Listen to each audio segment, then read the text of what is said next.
Hello, my shimmering star. I am Amika Dhaya. Welcome you all to this amazing platform of Tutors Theory.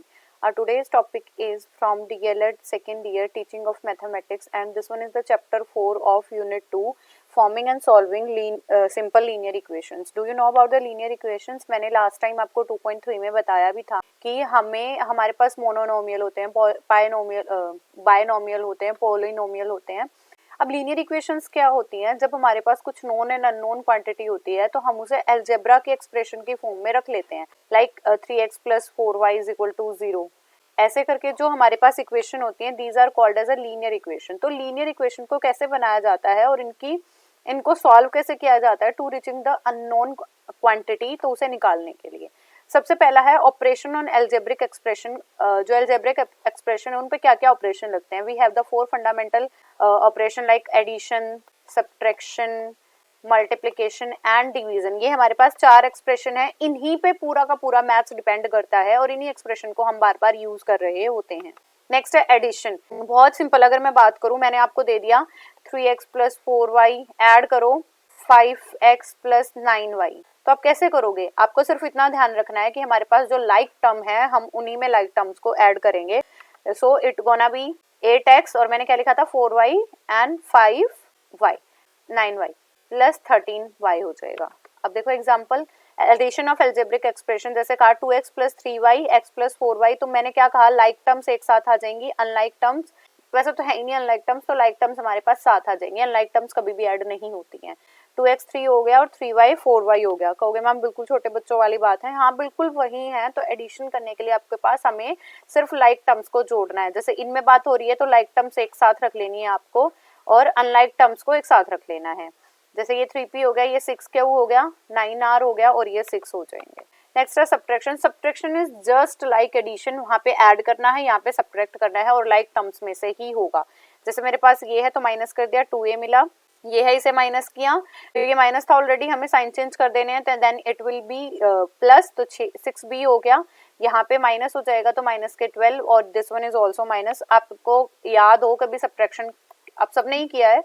तो ये जो दे रखा है तो हम जो नीचे वाले डिजिट इसके नीचे लिखते हैं हम उसके साइन चेंज करते हैं. चाहे जो भी साइन हो हमें साइन चेंज कर देने होते हैं फॉर सब्ट्रैक्शन.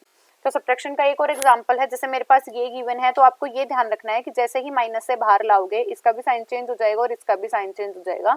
तो मेरे पास ये क्वांटिटी आई तो ये टोटली हो गए हमारे पास माइनस के 8y और ये दोनों हमारे पास क्या हो गए 11y. और साइन किसका आएगा? जो बड़ा है. तो 12xy is greater than -xy, तो sign will be of 12xy.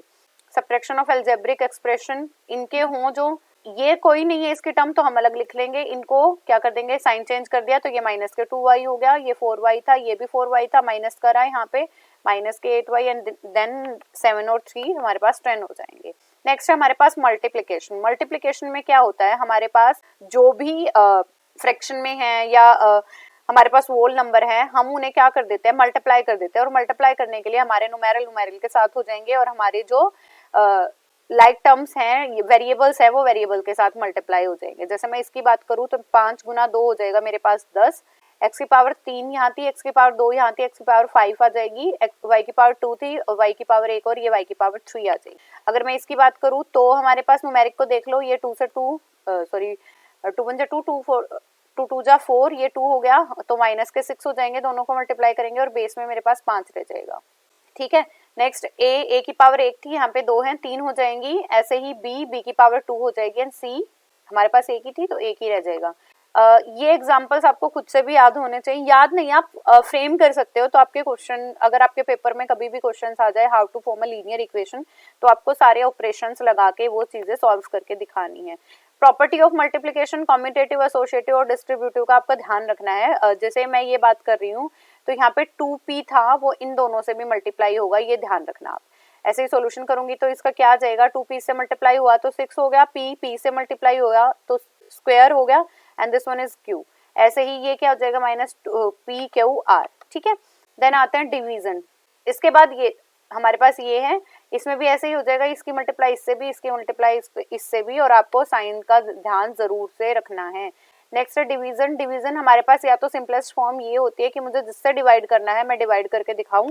तो अगर मैं ये बात करूं 2x + 1, तो मुझे जो ये वाला है ना सेम करना है दोनों में जाके। तो 6x स्क्वायर बनाने के लिए मैं किससे मल्टीप्लाई करूं कि ये हो जाए, तो 3 से करूंगी तो 6 हो जाएगा, x से करूंगी x स्क्वायर हो जाएगा, यहाँ पे करूंगी तो ये 3x आ जाएगा। तो ये तो मेरा साइन चेंज होता ही कैंसिल हो गया, इसका भी साइन चेंज कर दो, यहाँ पे क्या हो जाएगा 4x + 6 मैं उतार लेती हूँ। 2x था मेरे पास, 4x बनाना है, किससे मल्टीप्लाई करूं, सिर्फ 2 से कर दूं तो ये आ जाएगा। ऐसे ही 1 की 2 से होगी, 2 आ गया, तो मेरे पास जो रिमाइंडर बचा है वो है 4। ऐसे ही अगर इसको करना है तो हम ऐसे नहीं कर सकते कि a ऐसे कट कर देंगे, नहीं, हमें ना डिस्ट्रीब्यूटिव प्रॉपर्टी का काम करना है। तो a² डिवाइड बाई a आ जाएगा प्लस a बाई a, तो मेरा आंसर क्या आ जाएगा a + 1। ठीक है, नेक्स्ट है डिवीजन। ऐसे भी कर सकते, ये डिवीजन ही है, जिससे डिवाइड किया जाता है वो डिवाइजर होता है, जिसको किया जाता है डिविडेंड होता है, और जो हमारे पास डिवाइड करने के बाद फैक्टर आता है वो क्वोशंट है, एंड जो हमारे पास रिमेनिंग क्वांटिटी रहती है वो मेरा रिमाइंडर हो जाएगा। ये आपका होमवर्क है, आप कर सकते हो और आप सबको आना भी चाहिए ये। नेक्स्ट है simple linear equation. Simple linear equation क्या है, जिनको एल्जेब्रिक टर्म से डिस्ट्रीब्यूट किया जा सके और उन टर्म्स के पास कुछ पावर्स भी हो, मतलब डिग्री हो, कुछ पावर हो, और उन्हें सेपरेट किया जाए उनके एल्जेब्रिक उन्हें सेपरेट किया जाए हमारे बेसिक फंडामेंटल ऑपरेशन से। तो मैं क्या कहना चाह रही हूँ, 3x + 2x + 5, तो ये मेरे एल्जेब्रिक टर्म्स हैं, टर्म्स को मैं ऑपरेशन से सेपरेट कर रही हूँ। नेक्स्ट है ये एल्जेब्रिक ऑपरेशन, ये है no equality, therefore this is not an equation. Equation का मतलब, इक्वेशन आप कब बोलोगे, जब इसे आप इक्वेट कर सकते हो कि ये तो 0 के इक्वल है या 1 के इक्वल है। तो ये है, इसके ऊपर मैंने क्या बताया कि this is not the equation because this is not equality, equal to किसी के नहीं है। देन हमारे पास नेक्स्ट है इट हैज द इक्वालिटी, ये किसी के इक्वल है, so this is not a simple equation, simple equation नहीं है क्योंकि it has the 2 variable. Next की बात करूं, पावर ऑफ x 2 है, तो ये भी लीनियर इक्वेशन नहीं है मेरे पास, ये बायनोमियल है, this one is not a linear equation. इसके बाद है 3x - 9 = 6, this one is a simple linear equation. इसको भी बात करूंगी तो ये भी मेरी सिंपल लीनियर इक्वेशन है, अगर मैं इसे एक ही तरफ इक्वेट कर दूं, ना भी करूं तो भी है, क्योंकि ये सेम वेरिएबल्स में है। This one is also a simple linear, और अगले वाली भी लीनियर इक्वेशन है। तो हम ये बोल सकते हैं लीनियर पॉलिनोमियल होना चाहिए और उसकी टर्म्स लाइक टर्म्स एक जगह पे होनी चाहिए। नेक्स्ट है करेक्ट, और किसी ना किसी चीज के लिए इक्वेट भी करा जाए।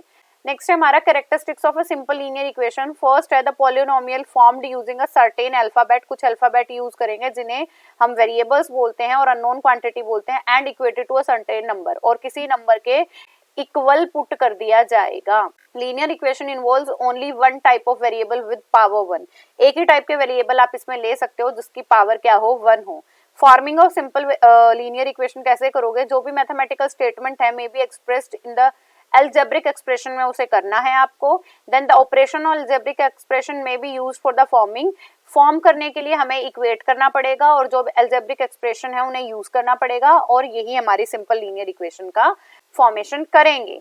नेक्स्ट हमारी algorithm to form a linear equation. Algorithm क्या है, consider unknown quantity centre of the equation, जो भी हमारी अननोन क्वांटिटी है उसे सेंटर ऑफ द इक्वेशन रखेंगे क्योंकि उसी को हमें निकालना है।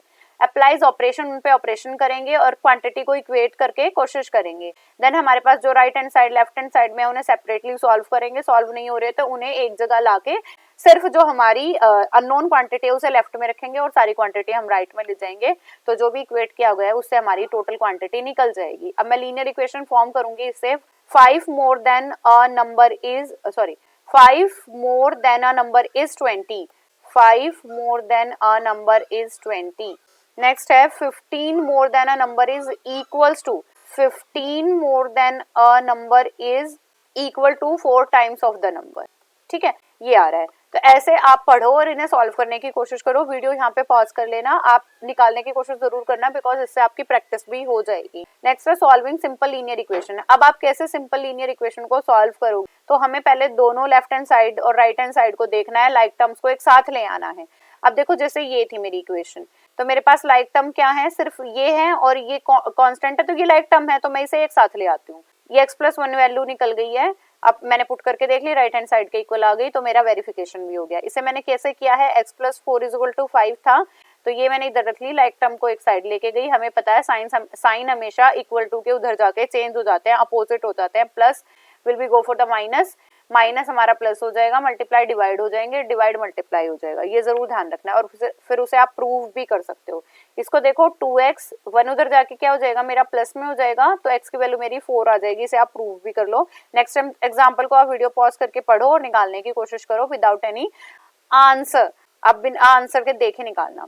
इट में भी चेक, यहाँ से हम चेक भी कर रहे हैं कि मेरी क्या वैल्यू थी और नोन से अननोन वेरिएबल को कैसे निकाला जा सकता है। सो अननोन क्वांटिटी की फाइंडिंग ही हमारी क्या कहलाती है, solution of the equation. Next है हमारा ट्रायल मेथड। ट्रायल मेथड का मतलब जैसे मुझे गिवन था x + 4 = 5, तो मुझे पता है 4 में क्या जोड़ू कि 5 हो जाए, तो मैंने 1 लगा दिया। ऐसे ये कोई बड़ी क्वांटिटी होती, मान लो 15 है, तो यहाँ से भी मैं ये आइडिया लगा सकती थी कि 4 में क्या जोड़ू कि वो 15 हो जाए, तो मैं 11 जोड़ रही। तो ट्रायल मेथड क्या है, जिसमें आप वेरिएबल की जो वैल्यू है अपने आप आइडिया लगा के ट्राई कर रहे हो। सो जैसे ये था कि मैं इसमें क्या ट्राई करूं, तो मैंने 1 लिखा, नहीं हुआ, 2 लिखा, नहीं हुआ, 3 लिखा, हो गया। तो हमें ट्राई करना है अलग अलग नंबर्स को देखने के लिए, और जो सॉल्यूशन होगा हमें उसे सॉल्यूशन मार्क कर देना है। ठीक है, आप इसे भी पॉज करके देखो एक बार, बहुत सिंपल है। जैसे 3x - 3 = 4 है, तो 4 कैसे लेके आऊं, तो मुझे पता चला कि अगर मैं किस चीज में से 3 घटाऊं कि मेरे पास 4 आंसर आ जाए, तो that is 7। If you have seen above, तो आपने देखा होगा कि there are many unsuccessful trial, after that we are going for the true trial. Next है बाय एडिंग और सब्ट्रैक्टिंग। कुछ ऐड करके या सब्ट्रैक्ट करके भी हम दोनों तरफ बैलेंस करके भी हम अपनी साइड निकाल सकते हैं। किसी चीज को मल्टीप्लाई और डिवाइड करके भी हम अपना सॉल्यूशन फाइंड आउट कर सकते हैं। फॉर एग्जांपल कि अगर a + b था, तो दोनों तरफ मैं c भी ऐड कर सकती हूँ। a - c है, तो दोनों तरफ c माइनस कर सकती हूँ और ऐसे मल्टीप्लाई या डिवाइड भी कर सकती हूँ। दोनों तरफ करने से ये फर्क आएगा कि आप अगर c को मैं इधर ले जाऊं, तो वो c - c होके 0 ही हो जाना है। तो ये भी कट जाएंगे, ये एक दूसरे से कट जाएंगे, ये कट जाएंगे, तो इनसे हमारी इक्वेशन सॉल्व जल्दी हो जाएगी, बट इनका इक्वेशन पे एडिशन और सब्ट्रैक्शन का कोई भी इम्पैक्ट नहीं पड़ेगा। This implies following the rule. हमें क्या पता चला है, सेम क्वांटिटी दोनों साइड पे सेम क्वांटिटी ऐड हो सकती है, दोनों साइड पे सेम क्वांटिटी सब्ट्रैक्ट हो सकती है, दोनों साइड पे सेम नंबर और same quantity can be divided और can be multiply. But multiply करते हुए ये ध्यान रखना, और मल्टीप्लाई और डिवाइड करते हुए ध्यान रखना कि हमारी क्वांटिटी 0 नहीं होनी चाहिए। जैसे ये वाला है, तो मैं दोनों साइड पे 7 ऐड कर सकती हूँ। 7 ऐड करते ही ये तो हमारा 0 हो गया, उधर 19 है और मेरी x की वैल्यू फाइंड आउट हो गई है। फिर ऐसे ही ये है, तो मैंने दोनों तरफ -3 करा है, -3 होते ही ये 0 हो गया, तो मेरा दूसरी साइड, मुझे जिस बच्चे को यहाँ से साइड चेंज करनी नहीं आती, वो ऐसे कर सकता है। और this property is known as ये दोनों सब्ट्रैक्ट किया, इसको एसोसिएटिव प्रॉपर्टी कहेंगे, क्योंकि हमने इनको एसोसिएट करके लिख लिया। और इसको हम क्या बोलेंगे, एडिटिव इनवर्स, मतलब हम उसका उसी क्वांटिटी का इनवर्स ऐड कर रहे हैं, तो ये हमारी आइडेंटिटी निकल जाएगी। एडिंग और सब्ट्रैक्टिंग, किसी चीज को ऐड और सब्ट्रैक्ट करो, ये मैंने आपको बता ही दिया है कि किसी चीज को कैसे ऐड कर सकते हैं, बोथ साइड करना है और एक साइड नहीं करना है। मल्टीप्लाइंग कैसे कर सकते हैं, जैसे p/4 था, तो मुझे पता नहीं है मैं क्या करूं 4 का, तो मैं 4 से मल्टीप्लाई कर देती हूँ, तो मुझे पता चला ये p की वैल्यू निकल गई और इधर मेरा आंसर भी आ गया है। ऐसे ही ये है। नेक्स्ट है this method is better as compare to trial method. ये हमारा बेटर मेथड है, क्योंकि मेरे पास क्वांटिटी का पता है, मुझे क्या ऐड करना है, क्या सब्ट्रैक्ट करना है, तो I will not go for the many attempts. मैं सिर्फ एक अटेम्प्ट में भी उसे क्या कर सकती हूँ, फाइंड आउट कर सकती हूँ। तो बेनिफिट्स क्या है, कम टाइम कंज्यूम करेगा, हमारी लार्ज क्वांटिटी को सॉल्व कर सकता है, बेसिक मैथमेटिकल ऑपरेशंस हैं और इन ऑपरेशन से हमारी इक्वेशन भी सॉल्व हो सकती है। Method of transposition, for solving a linear equation transported करना है हमें left to right hand side, और उसका वाइस वर्सा भी करना है। अननोन कोएफिशिएंट निकालने हैं और उनको ट्रांसफर करके ये करना है कि अगर मैं ट्रांसपोजिशन कर देती हूँ, ट्रांसपोजिशन का मतलब होता है कि मुझे प्लेस चेंज करना है उन्हीं वैल्यूज का। ठीक है, नेक्स्ट है द ट्रांसपोजिशन कैसे हो सकता है, एडिशन चेंज टू सब्ट्रैक्शन। अगर इधर ऐड है तो उधर जाके माइनस हो जाएगा, मल्टीप्लाई डिवाइड हो जाएगा और डिवाइड मल्टीप्लाई हो जाएगा। ये चीजें आपको चारों ध्यान रखनी है कि उधर जाते ही, left to right hand side जाते ही हमारी पूरी ट्रांसपोजिशन चेंज हो जाएगी। Examples to solve the equation, ये बेटा इक्वेशन सॉल्व करने के एग्जाम्पल है, एक बार इन्हें वीडियो पॉज करके पढ़ लो कि कैसे हम करते हैं इन एग्जाम्पल्स को। नेक्स्ट है this is the most common method used by the student, because क्योंकि इसके अंदर कम स्टेप्स आपको लेने हैं, कन्वीनियंट रूल है और आपका सॉल्यूशन भी आपको कन्वीनियंट मिल जाता है, जिसके अंदर आपको large number of addition subtraction नहीं करनी है और कोई इंटीजर को ऐड भी नहीं करना है। सो इसके अंदर आपने जाना कि आपको बेसिक ऑपरेशन लीनियर इक्वेशन पे कैसे लगाने हैं, लीनियर इक्वेशन को आप फ्रेम कैसे कर सकते हो, आपको जो भी स्टेटमेंट गिवन होगी आपको उसे पढ़ना है। उसके लिए अननोन क्वांटिटी के लिए हमें वेरिएबल्स लगाने हैं और उसमें कॉन्स्टेंट्स को ऐड करके हम अपनी लीनियर इक्वेशन फॉर्म कर सकते हैं। लीनियर इक्वेशन को हमेशा किसी ना किसी चीज के लिए इक्वेट किया जाएगा, सारी की सारी लाइक टर्म होंगी, अगर अनलाइक टर्म है तो वो इक्वेशन भी हमारी इक्वेशन नहीं कहलाएगी, एंड उनकी पावर भी 1 ही होनी चाहिए। तो ये हमारी इक्वेशन क्या कहलाएंगी, लीनियर इक्वेशन कहलाएंगी। What are the basic operation, तो हमारे बेसिक ऑपरेशन है addition, subtraction, multiplication and division. इन्हें कैसे लगाना है, इनके क्या बेनिफिट है, ट्रायल मेथड क्या है, एडिटिव मेथड क्या है जिसमें आप दोनों तरफ कर सकते हो, और कौन कौन सी प्रॉपर्टी इसमें यूज हो रही है, इन चीजों का भी आपको ध्यान रखना है। सो it is all about our today's topic. Keep going, keep growing and keep learning, my dear students. If you are finding my videos are informative for you, then do like, comment, share and subscribe my YouTube channel. Bye bye.